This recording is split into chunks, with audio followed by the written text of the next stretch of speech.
Good morning students, मैं हूं स्मिता शर्मा और आज हम पढ़ रहे हैं क्लास 12 का ज्योग्राफी, जिसमें हम फर्स्ट चैप्टर मानव भूगोल, प्रकृति एवं विषय क्षेत्र पढ़ने जा रहे हैं। ठीक है, तो सबसे पहले देख लेते हैं भूगोल शब्द की उत्पत्ति कैसे हुई है। तो भूगोल शब्द की उत्पत्ति ग्रीक भाषा के शब्द जियो प्लस ग्राफोस से हुई है। ठीक है, जियो का अर्थ क्या होता है? पृथ्वी, और ग्राफोस का अर्थ होता है वर्णन।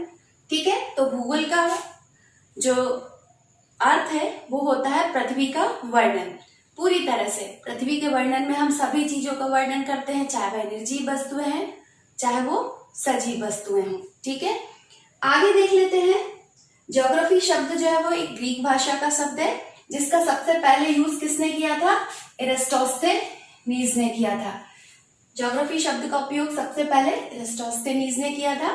ठीक है, और भूगोल के जनक हिकेटियस कहलाते हैं। ठीक है, तो याद रखिएगा, भूगोल के पिता या भूगोल के जनक हिकेटियस कहलाते हैं और भूगोल शब्द का सबसे पहले उपयोग एरिस्टोस्थेनीज ने किया था।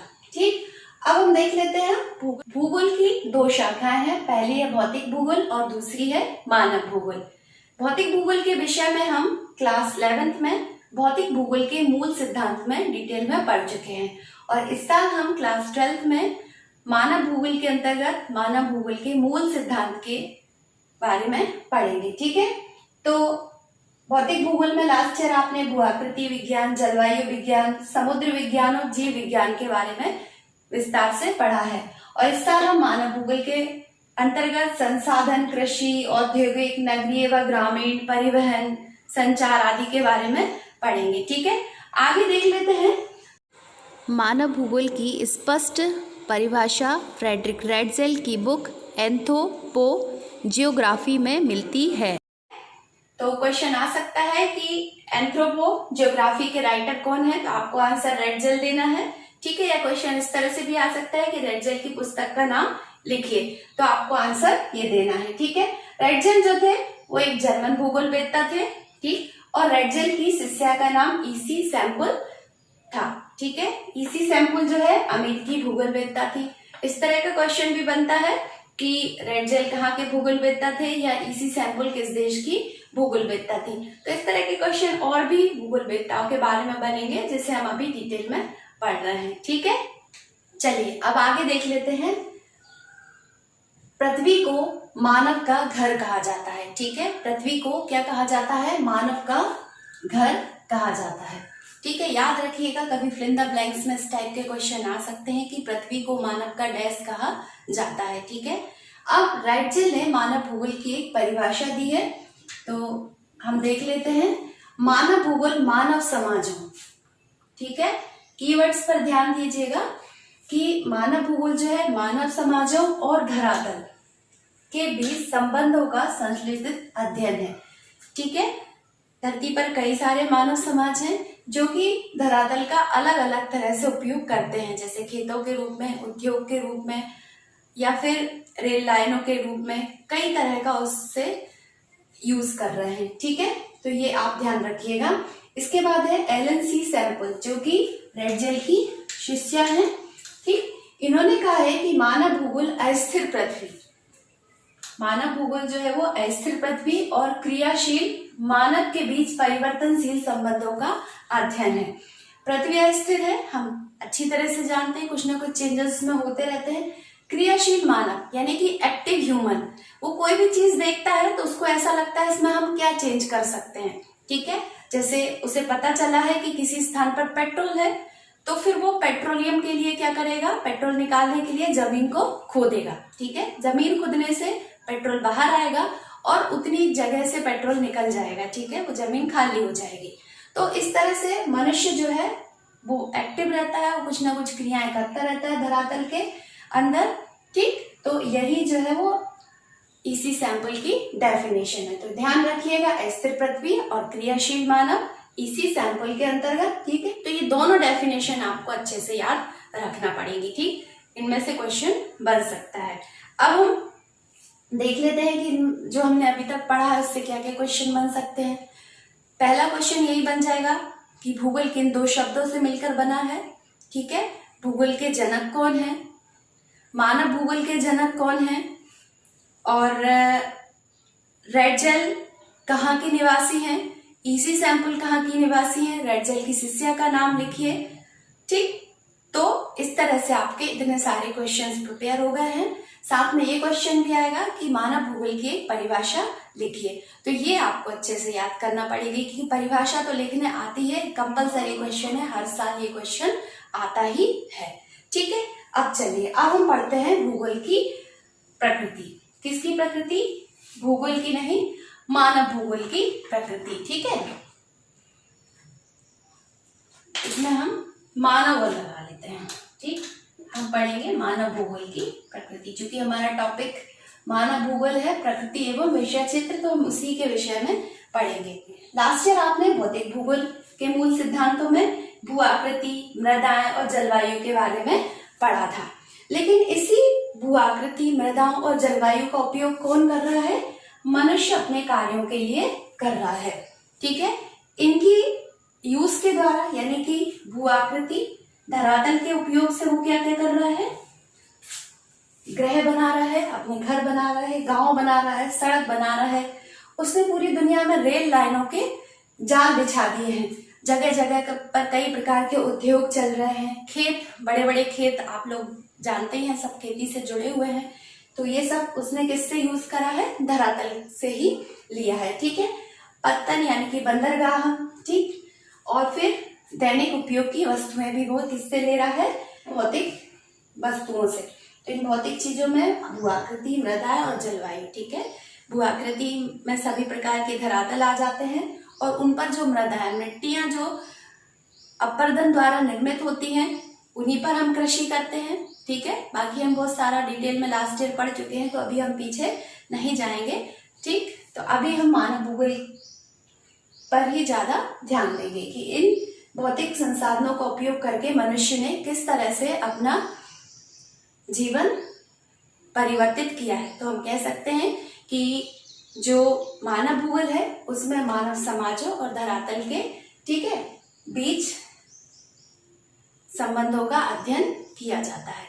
ठीक है, चलिए तो अब देखते हैं मनुष्य ने इतने सारे परिवर्तन किए, पृथ्वी के भौतिक स्वरूप में इतने सारे परिवर्तन कर इन सब चीजों का निर्माण किया। ठीक है, और ये डायरेक्ट तो कहलाता नहीं है। ठीक है, इन सब चीजों के निर्माण को एक शब्द दिया गया है जिसे हम प्रौद्योगिकी कहते हैं। ठीक है, जैसे हम ये जो कपड़ा पहनते हैं, कपड़े का निर्माण कैसे हुआ है? पहले खेत में कॉटन का उत्पादन हुआ, कॉटन से फिर उसको साफ किया गया, फिर उससे रेशा निकाला गया, फिर रेशे से धागा तैयार किया गया, और फिर धागे से कपड़ा तैयार किया गया। इतनी लंबी जो प्रोसेस होती है उसे हम प्रौद्योगिकी कहते हैं। ठीक है, जिस देश की तकनीकी जितनी अच्छी होती है वह देश उतना विकसित कहलाता है। भूकंप और ज्वालामुखी से घिरा हुआ देश जापान जो है, उसकी तकनीक बहुत अच्छी है, इसी कारण वह एशिया का सबसे ज्यादा विकसित देश है। ठीक है, एक क्वेश्चन और बता देते हैं कि उगते हुए सूरज का देश जापान को कहा जाता है। ठीक है, आगे देख लेते हैं तकनीकी से हमें क्या क्या फायदे हैं। घर्षण और ऊष्मा की संकल्पना से अग्नि की खोज की। मनुष्य ने दो पत्थरों को आपस में रगड़ा जिससे ऊष्मा उत्पन्न हुई। ठीक है, जिससे अग्नि का आविष्कार हुआ, जिससे हमें पता चला कि घर्षण से ऊष्मा उत्पन्न होती है। उसके बाद डीएनए और आनुवंशिकी की सहायता से बीमारियों पर विजय प्राप्त की। आजकल इतनी बड़ी बड़ी बीमारियां, इतनी महामारियां फैली हुई हैं जिन्हें की मनुष्य ने डीएनए और आनुवंशिकी की सहायता से जिन पर विजय प्राप्त कर ली है। वायु के नियमों को जानकर उसने वायुयान का निर्माण किया। तो इस तरह से कई तरह की नई नई तकनीकी और प्रौद्योगिकी की सहायता से मनुष्यों ने धरातल को प्रभावित किया है। शुरुआत में तकनीकी की कमी थी, मनुष्य को बहुत कम तकनीकी ज्ञान था। ठीक है, और मनुष्य जो है वो प्रकृति से डरता था। जैसे उसके पास सिस्टमेटिक घर नहीं हुए करते थे, वह जंगलों में रहता था। ठीक, तो बारिश आई या तूफान आया तो वो बहुत जल्दी अस्त व्यस्त हो जाता था, इसलिए वह पृथ्वी की प्रचंडता से हमेशा डरता था। ठीक है, आदिम काल में मनुष्य को कई चीजों की जानकारी नहीं थी, फिर धीरे धीरे चेंजेस आए, लेकिन वह फिर भी प्रकृति से डरता था। वह प्रकृति की पूजा करता था। ठीक है, और प्रकृति को माता के रूप में या माता प्रकृति के रूप में मानता था। ठीक है। इस विचारधारा को भूगोलवेत्ताओं ने पर्यावरणीय निश्चयवाद नाम दिया है, ठीक है। और इसके विचारक जो हैं वो रेटजेल हैं, ठीक है। पर्यावरणीय निश्चयवाद विचारधारा के विचारक रेटजेल हैं। उनके अनुसार जो मनुष्य है उसे प्रकृति की प्रचंडता से डरना चाहिए और प्रकृति के नियमों के अनुसार ही कार्य करना चाहिए, नहीं तो प्रकृति उसे आगे चलकर बर्बाद कर देती है। जैसे भूकंप है, ज्वालामुखी है, अचानक से कोई बड़ी महामारी है जिससे कि मनुष्य का जीवन समाप्त होने की संभावनाएं बढ़ जाती है, ठीक है। तो हमें पर्यावरणीय निश्चयवाद में 3 पॉइंट्स को ध्यान रखना है कि मनुष्य जो है वो प्रकृति की प्रचंडता से डरता था, वह प्रकृति की पूजा करता था, प्रकृति को माता प्रकृति के रूप में मानता था, ठीक है। लास्ट ईयर एक क्वेश्चन भी आया था कि प्रकृति को माता प्रकृति के रूप में किस विचारधारा के अनुसार माना जाता है, ठीक है। तो आपको ध्यान रखना है पर्यावरणीय निश्चयवाद, ठीक। चलिए आगे देख लेते हैं। समय के साथ साथ लोगों की सोच में परिवर्तन होने लगा, ठीक है, और वह प्रकृति और पर्यावरण को समझने लगे और नई नई तकनीकी का उपयोग करके उसका यूज करने लगे। जैसे हम भूमि के नए नए रूप में उपयोग देख लेते हैं। फॉर एग्जाम्पल, मनुष्य ने उच्च भूमियों और पहाड़ों पर विश्राम स्थल बनाए, ठीक है। जैसे कि कई सारे पर्यटन क्षेत्र हैं जिनमें कि हम गर्मियों में पर्यटन करने के लिए जाते हैं और बाहर से भी सैलानी जो है वो हमारे देश में आते हैं। दूसरा है नगरीकरण। मनुष्य ने ग्रामीण क्षेत्रों को छोड़कर नगरों में बसना प्रारंभ कर दिया और अभी नगरीकरण बहुत अधिक तेजी से बढ़ता जा रहा है।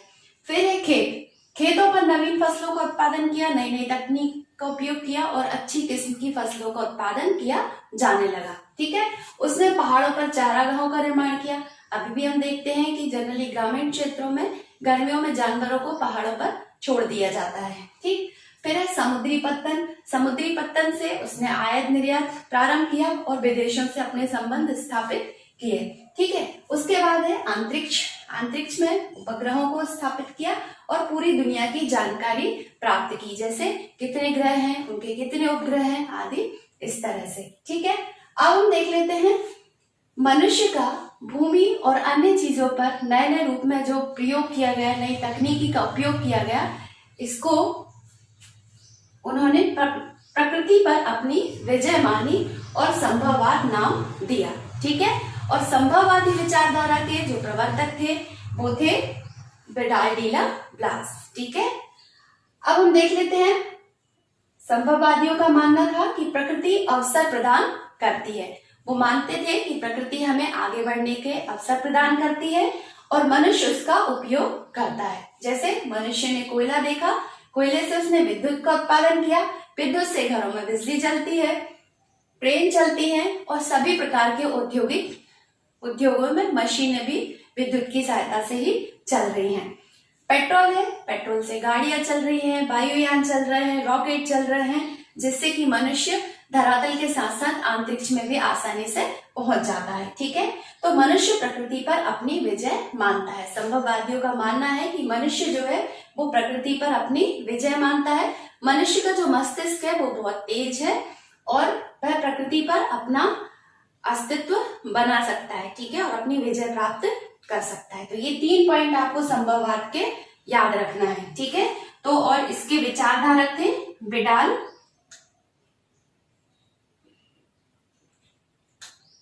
डीला ब्लास, ठीक है। और विडाल डीला ब्लास थे फ्रांसीसी विचारक, ठीक है। कभी क्वेश्चन आता है कि विडाल डीला ब्लास कहाँ के भूगोलवेत्ता हैं, तो विडाल डीला ब्लास एक फ्रांसीसी विचारक थे, ठीक है। तो याद रखिएगा कि संभववादी विचारधारा के विचारक विडाल डीला ब्लास हैं। ये क्वेश्चन बिल्कुल आता है और ये कहाँ के थे, ये फ्रांस के थे, ठीक। और इनके ये तीनों पॉइंट्स हमें याद रखना है। संभववाद के अनुसार प्रकृति अवसर प्रदान करती है, मनुष्य इसका उपयोग करता है और मनुष्य प्रकृति पर अपनी विजय मानता है, ठीक है। चलिए अब आगे देख लेते हैं, ठीक है। आगे अत्यधिक तकनीकी के उपयोग से क्या हुआ, कई सारी समस्याएं सामने आने लगी। जैसे पहाड़ों पर सुरंग बनाने के लिए डायनामाइट का उपयोग किया जाने लगा, जिससे कि भूस्खलन की समस्या उत्पन्न हुई, जिससे खुद मनुष्य का जीवन ही मुसीबत में फंस गया।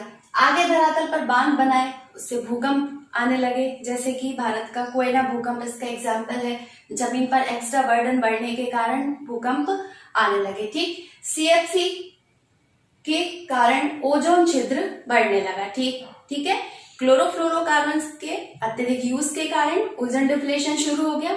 ठीक है, उसके बाद हरित गृह प्रभाव की समस्या हुई। अत्यधिक कार्बन डाइऑक्साइड बढ़ने से पेड़ पौधों की कमी के कारण भूतापन की समस्या भी आगे बढ़ने लगी है। ठीक है, तो आगे चलकर एक नई विचारधारा आई, जिसको नव निश्चयवाद या रुको और जाओ निश्चयवाद का नाम दिया गया। ये जो विचारधारा थी, यह संभववाद और पर्यावरणीय निश्चयवाद दोनों के मध्य का रास्ता तय करती है।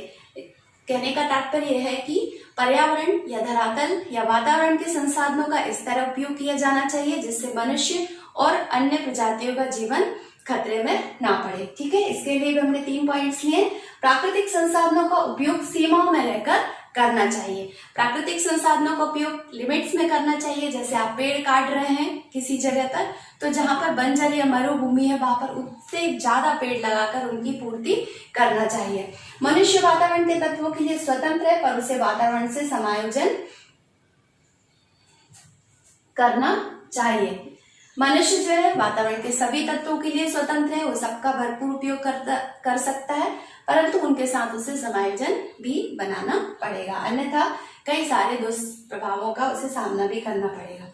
संसाधनों का उपयोग यातायात के नियमों जैसा करना चाहिए। ठीक है, जैसे लाल बत्ती, कोई पहले जैसे हम किसी तकनीकी या किसी भी चीज का यूज कर रहे हैं, तो पहले हमें रुकना चाहिए कि कहीं कि उसके क्या डिमेरिट्स हैं और क्या मेरिट्स हो सकते हैं। अगर वो उसका परिणाम अत्यधिक घातक है तो हमें रुक जाना चाहिए, यूज नहीं करना चाहिए। उसके बाद है पीली बत्ती। ठीक है, अगर जो हम नई तकनीक यूज कर रहे हैं वो हमारे लिए अच्छी है तो हमें रुकना, ठहरना चाहिए। उसके बाद अगर वो सही है तो हमें आगे बढ़ने के लिए तैयार रहना चाहिए। ठीक है, हरी बत्ती जो है वो जाओ के लिए बोलती है। ठीक है, तो इस तरह हम आज की क्लास समाप्त करते हैं। थैंक यू प्यारे बच्चों। तो ध्यान रखिए, नव निश्चयवाद या रुको और जाओ निश्चयवाद में हमें 3 पॉइंट्स अच्छे से याद रखना है। और नव निश्चयवाद के विचारक जो है ग्रिफिथ टेलर है। ठीक है, ग्रिफिथ टेलर नव निश्चयवाद के विचारक